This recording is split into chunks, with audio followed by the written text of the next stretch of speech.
He didn't lose because life was hard. He lost because his mind surrendered before his body ever could. The world was unable to witness the war that was raging inside. Doubt, fear, regret, the kind of thoughts that eat you alive in silence. He smiled in front of everyone. But behind closed doors, his own mind was the loudest enemy. Until one day, he said enough.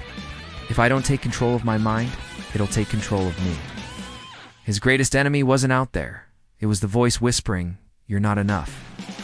Every self-sabotaging thought, is this real, or is this just fear dressed up as logic? He didn't wait for permission to believe in himself. He decided to. And that decision changed everything. Because the same thoughts that once drowned him now became fuel to rise. He no longer let every thought dictate his day. If it didn't serve his purpose, it got shut down. If it didn't build him, it got buried.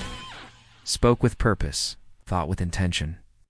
And when others looked at him, they couldn't understand the transformation. But he didn't need them to, because the battle wasn't theirs, it was his.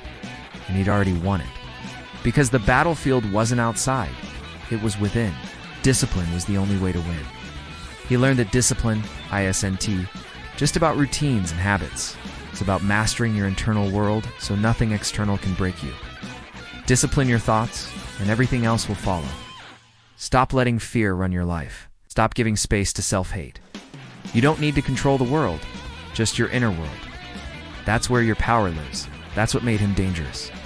He didn't just control his actions, he controlled his thoughts. Every time he tried to rise, that voice pulled him back.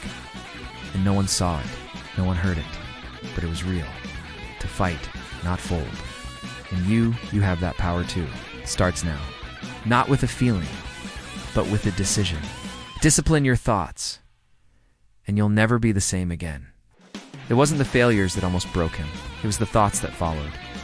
The lies he told himself. The wounds he kept picking at. But then he realized. You can control what life throws at you, but you can control what you allow to live in your head. He started filtering his thoughts like his life depended on it, because it did.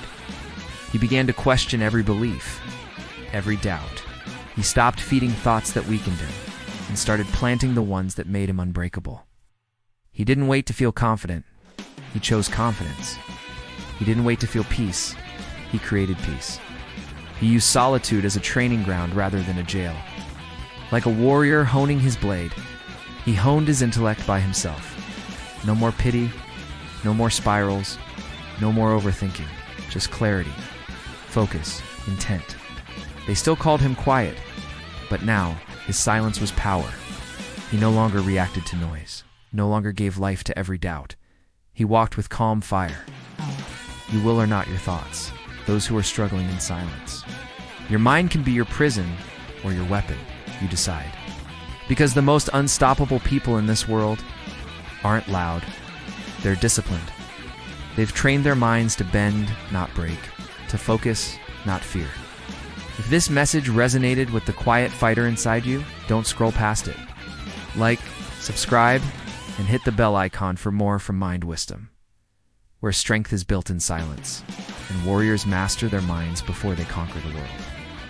Your thoughts don't define you. Your discipline does. Master your mind. Control your life.